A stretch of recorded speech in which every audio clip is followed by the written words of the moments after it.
Assalamualaikum warahmatullahi wabarakatuh. Hai anak-anakku yang soleh-solehah yang dirahmati oleh Allah. Apa kabar kalian? Kiram harap kalian tetap dalam keadaan sehat dan selalu semangat walau belajar dari rumah. Baiklah anak-anak, untuk mengawali pembelajaran hari ini, mari kita berdoa terlebih dahulu. Bismillahirrahmanirrahim.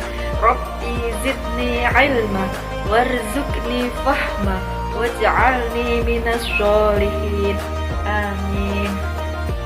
Anak-anakku, hari ini kita akan melanjutkan pembahasan kita di minggu yang kemarin, yaitu tentang toharoh najis atau bersuci dari najis atau mensucikan najis. Nah, untuk pertemuan kali ini kita akan membahas toharoh hadas. Anak-anak tentunya sudah tahu apa itu hadas. Hadas adalah keadaan tidak suci pada diri seorang muslim yang menyebabkan ia tidak boleh melaksanakan sholat, tawaf, menyentuh mushaf, dan lain-lain. Untuk itu, anak-anak, mari kita bahas satu persatu. Hadas itu ada dua macam, anak-anak. Hadas kecil dan hadas besar. Nah, antara hadas kecil dan hadas besar, ini cara bersucinya berbeda. Untuk itu, lebih lanjutnya ikuti pembahasan berikut. Anak-anak, kita terkena hadas kecil apabila mengalami atau melakukan salah satu dari 4 hal. Yang pertama adalah keluarnya sesuatu dari kubul atau kemaluan dan dari dubur. Contohnya, kentut, BAB, buang air besar, atau BAK, buang air kecil. Yang kedua, hilang akal. Contohnya, tidur yang tidak menempatkan pantat pada bumi, atau kalian dalam keadaan pingsan, atau seseorang yang punya sakit epilepsi yang sedang kambuh. Yang ketiga adalah bersentuhan kulit antara laki-laki dan perempuan yang lain mahram atau lain muhrim. Yang keempat adalah menyentuh kubul atau kemaluan dan dubur dengan telapak tangan tanpa ada penghalang. Nah anak-anak, cara kita bersuci atau membersihkan diri dari hadas kecil itu ada 2 cara.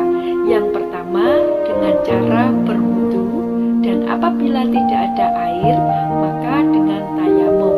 Untuk lebih jelasnya bagaimana cara wudu dan tayamum, ikuti video berikut. Sebelum melakukan sholat, hendaknya kita bersuci dahulu. Tubuh kita harus bersih dari hadas besar dan hadas kecil. Pakaian harus bersih dan tidak terkena najis. Meskipun sudah mandi, kita diwajibkan untuk berwudu terlebih dahulu. Wudu juga ada rukun dan aturannya. Rukun wudu. 1. Niat. 2. Membasuh wajah. 3. Membasuh kedua tangan sampai siku. 4. Mengusap sebagian kepala. 5. Membasuh kedua kaki sampai mata kaki. 6. Tertib dilanjutkan berdoa. Tata cara berwudu. Pertama, membaca bismillah dan berniat berwudu. Bismillahirrahmanirrahim. Nawaitul wudu'a liraf'il hadasil asghari fardhol lillahi ta'ala. Membasuh kedua telapak tangan hingga pergelangan tangan sebanyak 3 kali, diikuti dengan membasuh sela-sela jari jemari. Keempat, memasukkan air ke dalam hidung dan mengeluarkan kembali sebanyak 3 kali. Kelima, membasuh wajah sebanyak 3 kali. Keenam, membasuh kedua tangan hingga siku sebanyak 3 kali. Ketujuh, mengusap sebagian kepala atau rambut sebanyak 3 kali. 8. Membasuh kedua telinga sebanyak 3 kali. 9. Membasuh telapak kaki hingga mata kaki sebanyak 3 kali, diikuti dengan membasuh sela-sela jari jemari kaki. 10. Tertib dan membaca doa setelah berwudu. Asyhadu an la ilaha illallah wahdahu la syarikalah wa asyhadu anna Muhammadan abduhu wa rasuluh. Allahumma ij'alni minat tawwabina waj'alni minal mutatahhirin. Tata cara bertayamum. Kalau tidak ada air bagaimana? Kita tidak bisa berwudu dong, Abi. Kalau tidak ada air, kita bisa mengganti wudhu dengan tayamum Aisyah, yaitu bersuci dengan menggunakan tanah atau debu yang suci. Ih, Ahmad gak mau kalau berkumur-kumur dengan debu. Tidak harus seperti itu Ahmad. Tayamum lebih sederhana dari berwudu. Tata cara bertayamum.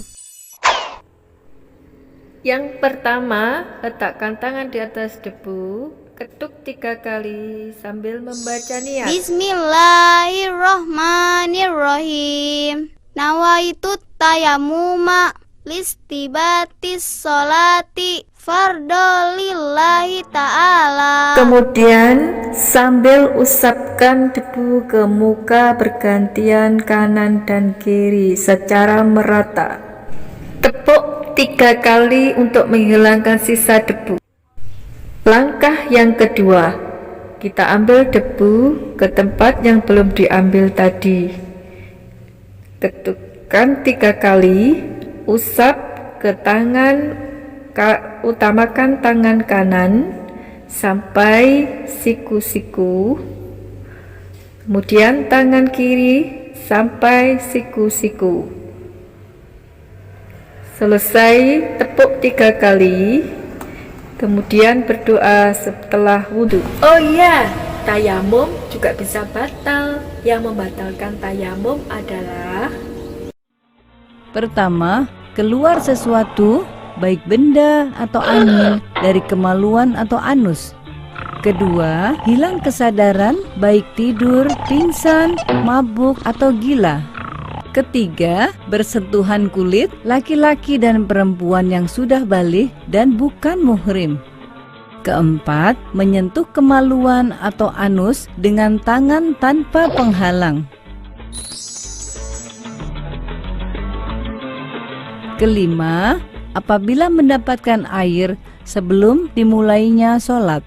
Nah, setelah selesai berwudu atau tayamum, lalu kita bersiap untuk mengerjakan sholat.